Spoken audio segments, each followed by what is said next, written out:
Good morning, Paddington. This is Mr Inniss. Welcome to our second podcast of this new academic year. Last year, in assemblies, podcasts and lessons, we often reflected on the idea of British values.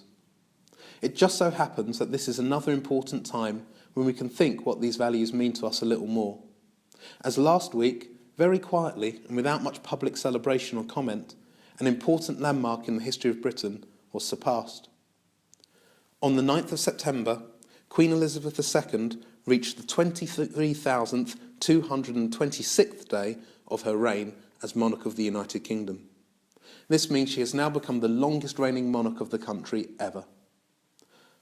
Elizabeth officially became queen at her coronation ceremony in June 1953. But she actually became queen the year before that in 1952, when her own father, King George VI, died. She was just 25 years old. She has now been the Queen and head of state of our nation for over 63 years and 7 months. This beats the record of her own great-great-grandmother, Queen Victoria, who reigned from 1838 to 1901. As some of you may know, our Queen is in fact the second monarch to be called Elizabeth. The first one reigned from 1558 to 1603, a grand total of 45 years, so also a very long monarchy. Queen Elizabeth I reigned at a time when Britain was steadily becoming a global power and the nation more wealthy and prosperous. Her time was known as the Elizabethan Age. So today, some historians have called our time the Second Elizabethan Age. So now seems like a good time to reflect on how Britain has changed during this age, how these changes have come about, and to consider what might shape our future too. Often, when people look back at the recent past, it is very tempting to believe that life was always better. There was an old-fashioned phrase for this. It's called looking at the past through rose-tinted spectacles. And there are even some historians who like to do this with the history of Britain. They would argue that Britain has been in decline since the end of World War II. And this is easy to do. After all, you could remember that at the start of Elizabeth's reign, Britain was the centre of the world economy and had the second largest economy in the world. You could argue that it was a simpler and happier time when Britain was more rural, with pretty villages and rolling fields instead of the large congested cities we have today.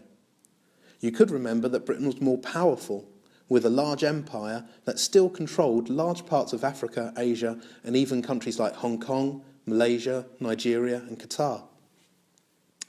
But looking through rose-tinted spectacles can be misleading, because instead of the story of decline, I would argue that the Second Elizabethan Age is a great story of success.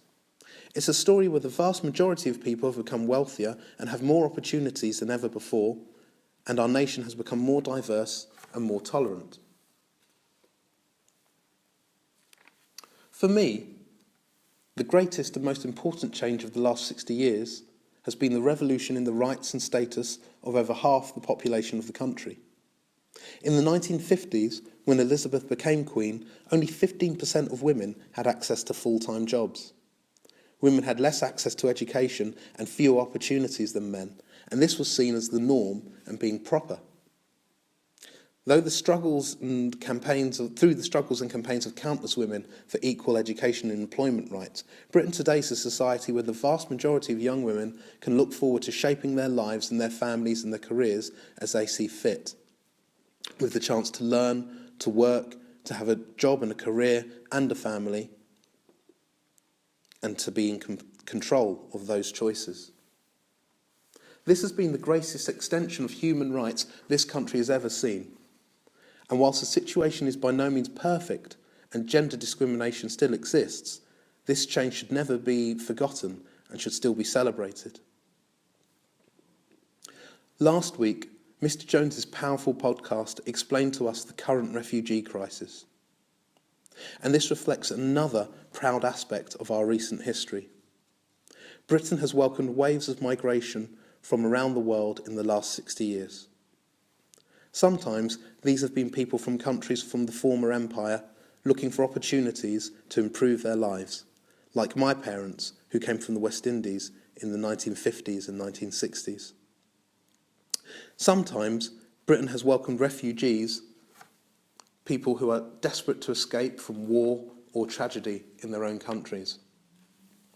For example, people of Indian and Pakistani origin who were fleeing from East Africa in the 1970s, or people from Eastern Europe, Albania and Kosovo in the 1990s and 2000s, to the Syrian refugees of today.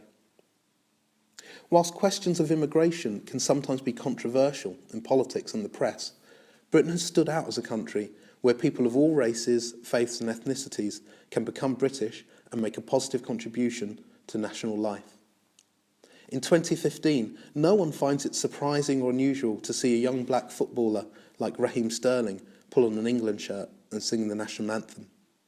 Mr Inniss wins gold for Britain at the Olympics or the World Championships, and the nation is united in joy.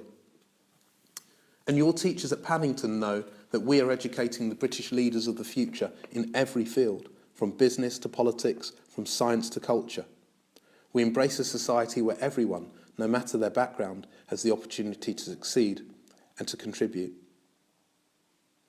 And we continue to progress towards a more equal and a more just society, one that reflects the fact that everyone deserves equal respect and equal rights, whatever your race, your gender, or your sexual orientation. In another 63 years, the Second Elizabethan Age will certainly be over. The Queen will be followed by King Charles IV, King William IV, George VII, and who knows next. In 63 years, those of you in year 7 will probably have children and grandchildren of your own. So you might want to think, how will you make sure that their lives are freer and more just and more prosperous than yours have been? And how will you continue to take us forward to a more tolerant and more fair and equal society?